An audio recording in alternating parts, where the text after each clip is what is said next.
Hello friends, welcome back to my channel online IAS. तो friends, कैसे हैं आप सभी? कैसी चल रही है आप लोगों की एमपीपीएससी की तैयारी? ये तो पता ही होगा आपको कि एमपीपीएससी ने 2025 के लिए नोटिफिकेशन जारी कर दिया है, जिसमें अभी पोस्ट तो नहीं बताई है लेकिन एग्ज़ाम डेट ज़रूर डिक्लेयर कर दी है और 16 फरवरी को एग्ज़ाम होना है। प्रोबेबल है, अभी फाइनल नहीं है, हो सकता है कि एग्ज़ाम डेट आगे बढ़े, लेकिन अभी हम यही मान के चल रहे हैं कि 16 फरवरी को एग्ज़ाम होगा। और इसी बात को ध्यान में रखते हुए मैंने एक 90 डेज़ की स्ट्रेटजी तैयार की है कि कैसे 2025 का इस बार प्री निकाल सकते हैं। और वो लोग तो आराम से मतलब तैयारी कर लेते हैं जिनकी तैयारी पहले से है, 2-3 साल पहले से लगे हुए हैं, और जो मेंस या इंटरव्यू दे रहे हैं। कठिनाई उन लोगों को आती है पढ़ने में कि क्या पढ़े क्या ना पढ़े, जो बिल्कुल एकदम फ्रेशर है या जिनका फर्स्ट या सेकंड अटेम्प्ट है। ठीक है, तो ये वीडियो उन लोगों के लिए ज़्यादा काम की है जो अभी नए हैं। ओके, तो चलिए, जैसे कि मैंने यहाँ पर लिखा हुआ है नवंबर के 15 दिन। आज जब मैं ये वीडियो शूट कर रहा हूँ तो 10 नवंबर है, लेकिन हम 15 नवंबर से टारगेट को मान के चल रहे हैं, क्योंकि 2-5 दिन इधर उधर होते रहते हैं, पढ़ाई पूरे दिन नहीं हो पाती है। जितने भी डेज हैं इसमें, उन सभी डेज में कोई भी स्टूडेंट्स है वो नहीं पढ़ेगा, तो इसलिए 2-5 दिन आगे पीछे होंगे। तो मैंने 15 नवंबर से टारगेट को रखा है, और 15 दिन इस मंथ के हैं, फिर अगला दिसंबर है जिसमें 31 दिन है, और जनवरी में फिर से 31 दिन, और फिर फरवरी में 15 दिन, क्योंकि 16 तारीख को तो फिर एग्जाम ही है। ओके, तो ऐसे तो अगर टोटल करें इनका तो 92 डेज हो रहे हैं, बट हमने अप्रॉक्स 90 डेज का टारगेट लिया है। तो चलिए फिर देखते हैं कि नवंबर माह के जो 15 दिन हैं उनमें क्या क्या पढ़ना चाहिए। ओके, तो आज की वीडियो में आप ये बात ध्यान रखिए कि यहाँ पर कोई सोर्स में डिस्कस नहीं कर रहा हूँ कि कौन सी बुक से क्या पढ़ें क्या ना पढ़ें। केवल मैं इतना डिस्कस कर दे रहा हूँ कि कितने दिन में एक यूनिट या एक टॉपिक को ख़त्म करना चाहिए। ठीक है, जिससे कि हमारा 2-3 बार रिवीजन भी हो जाए और सारी यूनिट जो हैं वो कवर हो जाएं। ओके, तो चलिए फिर वीडियो स्टार्ट करते हैं।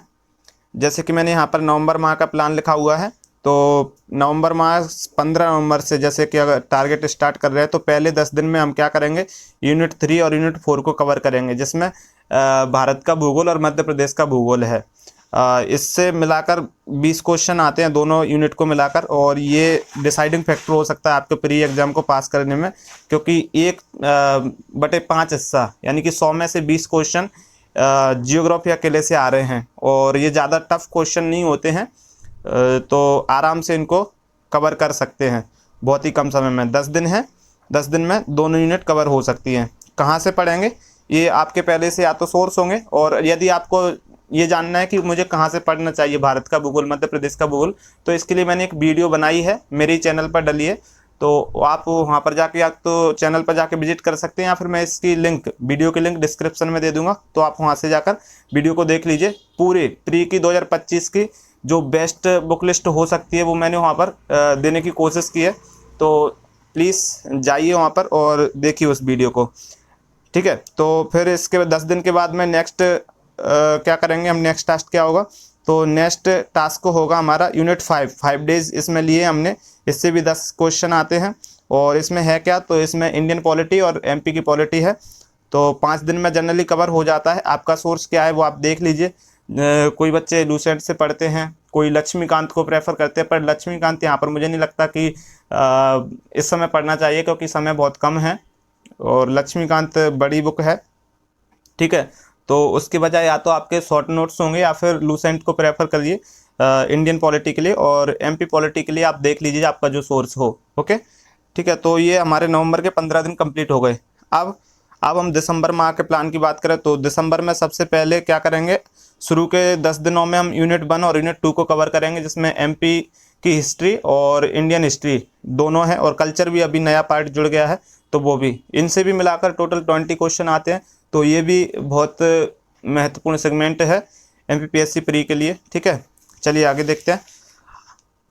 आगे फिर अब हमने 10 यूनिट लिए। आप देखिए यूनिट 1 और 2 के बाद मैंने 10 क्यों लिया है, क्योंकि ये यूनिट 1 और 2 एमपी की हिस्ट्री से बहुत कुछ रिलेट करता है।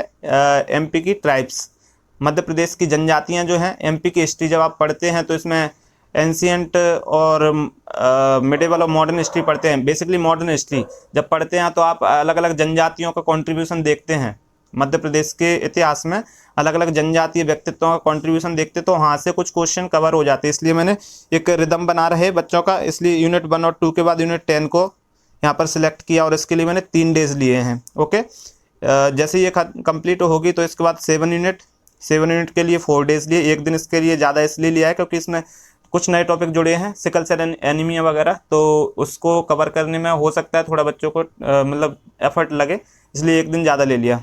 ठीक है, आपको ये तो पता ही होगा कि सभी यूनिट से 10-10 क्वेश्चन आते हैं, इसलिए मैंने साइड में लिख रखा है, तो मैं हर बार नहीं बोलूँगा कि 10 क्वेश्चन, आपके लिए अंडरस्टूड रहेगा कि हर एक यूनिट से 10 क्वेश्चन है। ठीक है, तो 7 यूनिट को ख़त्म करने के बाद फिर 9 यूनिट करेंगे। 9 यूनिट में ICT है, इंफॉर्मेशन एंड कम्युनिकेशन टेक्नोलॉजी, और ये 3 दिन का टास्क है, और इसको कंप्लीट करने के बाद हम लास्ट में 6 यूनिट को कवर करेंगे। 6 यूनिट इसलिए मैं यहाँ पर लास्ट में लिया हूँ क्योंकि करंट अफेयर का पार्ट ज़्यादा है इसमें।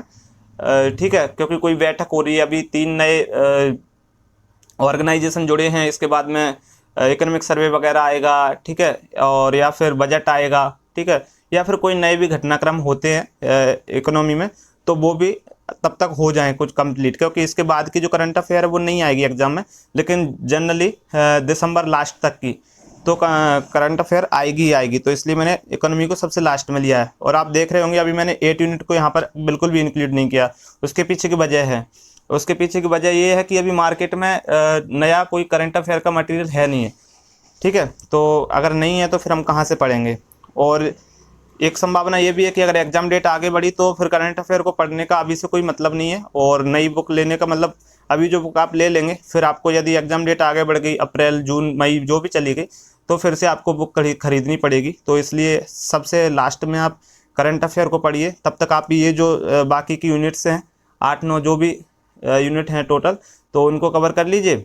और जैसे कि यहाँ पर देख रहे हैं हमने 25 दिसंबर तक का टास्क कंप्लीट कर लिया है। इसके बाद आगे के 6-7 दिन बचे हैं जो दिसंबर माह में, तो उसमें क्या करें हम, उसमें हम कुछ नहीं करेंगे। सबसे पहले जो हमने यूनिट पढ़ी थी, जैसे यूनिट 3 और 4 पढ़ी थी जियोग्राफी की, तो 6 दिन में यूनिट 3, 4 और 5 जियोग्राफी और पॉलिटी को हम कवर कर लेंगे। ठीक है, तो ये रिवीजन हो जाएगा हमारा 6 दिनों में 3 यूनिट का, है ना, और 9 यूनिट हमारी पढ़ चुकी हैं, बची 1 यूनिट है और 6 यूनिट का हमारा रिवीजन बचा हुआ है। तो ठीक है, अभी तक हमने दिसंबर तक का प्लान कर लिया है, अब हम जनवरी का प्लान देखते हैं। इसमें क्या है, जनवरी का पूरा महीना आपका रिवीजन के लिए जाना चाहिए। ठीक है, जिसमें पहली और दूसरी यूनिट के लिए हमने 5 दिन लिए हैं, 10वीं यूनिट के लिए 1 से 2 दिन लिए हैं। ठीक है, 7वीं और 9वीं यूनिट के लिए 4 दिन लिए हैं, और 6वीं यूनिट के लिए 3 दिन लिए हैं। 6वीं यूनिट के लिए फिर से 1 दिन इसलिए ज़्यादा लिया है क्योंकि इसमें बच्चों को समस्या आती है, क्योंकि एमपी की इकोनॉमी, ठीक है, इंडियन इकोनॉमी और जो ऑर्गेनाइजेशन है उनको पढ़ने में थोड़ा समय लगता है, डाटा है तो डाटा को याद करने में समय लगता है, इसलिए हमने 1 दिन इसमें ज़्यादा लिया है। अब सबसे बाद में जब हमारा एक बार सभी यूनिट का रिवीजन हो गया, तो अब हम यूनिट 8 को स्टार्ट करेंगे। अब तक मार्केट में कंटेंट आ चुका होगा, तो मार्केट से कोई कंटेंट लाकर अच्छा सा और इसको हम तैयार कर लेंगे। 3 दिन इसके लिए हमने लिए हैं। 3 दिन पढ़ने के बाद तो हमारा ये जो टारगेट है वो 17 जनवरी तक का कंप्लीट हो गया। अब से हमारे पास लगभग 1 महीना बचा हुआ है, 29-30 दिन बचे हुए हैं। तो इन 29-30 दिनों की आगे की स्ट्रेटजी क्या होनी चाहिए वो भी देख लेते हैं। तो जैसे कि मैंने यहाँ पर लिखा है 18 जनवरी से 31 जनवरी तक सभी यूनिट का रिवीजन हो जाना चाहिए शॉर्ट नोट्स के माध्यम से। अब यहाँ पर आपको एक चीज़ ध्यान रखना है कि जब आप पढ़ रहे होंगे पहली बार तो आप शॉर्ट नोट्स बना लो, या फिर आपके पहले से अगर शॉर्ट नोट्स बने हैं तो बहुत अच्छी बात है, उन्हीं का आप बार बार रिवीजन कीजिए, क्योंकि लास्ट टाइम पर वही काम आएंगे। बड़ी बड़ी बुक्स जो हैं, मोटी मोटी बुक्स हैं, वो लास्ट टाइम पर रिवीजन काम नहीं आएंगी। तो इसलिए अगर आपके शॉर्ट नोट्स हैं तो अच्छी बात, नहीं है तो बना लीजिए अभी से, है ना। तो ये जनवरी माह तक अपना रिवीजन हो गया सभी यूनिट का। ओके, तो अभी तक हमारा 2 बार रिवीजन हो गया है और 1 बार पढ़ गई है, मतलब 3 बार गो थ्रू हो गए हमारे सब्जेक्ट से हम। ठीक है, इसके बाद फरवरी के 15 दिन क्या है, अगले 15 दिन बहुत ही क्रूशियल होंगे। ठीक है, इसमें बेचैनी होगी बच्चों को, पढ़ाई में मन नहीं लगेगा, तो इसमें करना क्या है, रिवीजन। कहाँ से, शॉर्ट नोट्स से। 1 से 7 फरवरी शॉर्ट नोट्स रिवीजन पूरी 10 यूनिट, फिर 8 से 14 फरवरी रिवीजन शॉर्ट नोट्स। और इसमें कौन सा, सभी यूनिट का नहीं करना। 8 से 14 फरवरी तक आपको सभी यूनिट का रिवीजन नहीं करना, इसमें उन्हीं चीज़ों का रिवीजन करना है जो आपके कमज़ोर टॉपिक्स हैं, कमज़ोर टॉपिक का रिवीजन करना है। ठीक है, 8 से 14 फरवरी तक।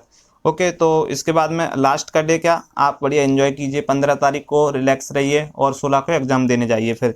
ओके, कुछ और टिप्स हैं जो आपको फॉलो करनी चाहिए। जैसे कि मैंने यहाँ पर लिखा है, कम से कम 30 FLT अवश्य लगाएं। और ये FLT कब से लगाना स्टार्ट करें, तो 10 जनवरी से आप डेली एक FLT लगाना शुरू करें। 10 जनवरी से 10 फरवरी तक, 10 फरवरी 12 फरवरी जो भी आप जाएं, ठीक है। तो 30 FLT अलग अलग कोचिंग की, कम से कम 3 कोचिंग की 10-10 FLT आप परचेस कर लीजिए मार्केट से, फोटोकॉपी की शॉप पर कम पैसे में मिल जाती हैं। FLT मैं इसलिए बोल रहा हूँ क्योंकि ये फुल लेंथ टेस्ट एग्ज़ाम की तरह ही होते हैं, और आपको एग्ज़ाम के एनवायरनमेंट में ही इनको देने की कोशिश करना है विद इन टाइम, ठीक है, बिना कोई चीटिंग किए, उसी मतलब एट अ टाइम, जिस टाइम पर तुम्हारा एग्ज़ाम होता है उसी टाइम पर देना है, ठीक है। तो 30 FLT। इसके बाद में MPPSC जो एग्ज़ाम कराता है, सभी एग्ज़ाम जो कराता है MPPSC, उसको लास्ट एक ईयर के वो सारे एग्ज़ाम पेपर को अटेम्प्ट करना है, उसमें से क्वेश्चन रिपीट करता है MPPSC, ठीक है। और इसके बाद में PYQ, कम से कम 10 साल के लास्ट 10 ईयर के 2014 से 2024 तक के MPPSC के PYQ अवश्य लगाएं। और बाकी और क्या होना चाहिए, तो इसके लिए मैंने complete best book list MPPSC pre के 2025 के लिए वीडियो बनाई है, आप उसको ज़रूर देखिए, ठीक है। आपको बहुत कुछ हेल्प मिलेगी उस वीडियो से, ओके। तो और अच्छा, एक चीज़ और ध्यान रखना है आपको, ये तो हो गया आपका वीकली या फिर कहें कि यूनिट वाइज आपका शेड्यूल या फिर टारगेट। आप डेली का टास्क ज़रूर बनाइए। आप डेली के टास्क, छोटे छोटे टास्क अचीव करोगे तो आपका मोटिवेशन बढ़ेगा, पॉजिटिवनेस आएगी। तो डेली टास्क पर ज़्यादा फोकस करिए, उसी को आप अचीव करने की कोशिश कीजिए। आपके ये जो टास्क हैं वो पूरे होते जाएंगे बाकी के, ठीक है। तो चलिए फिर आज की इस वीडियो में इतना ही, मिलते हैं फिर किसी नेक्स्ट वीडियो में। तब तक के लिए पढ़ते रहिए, धन्यवाद।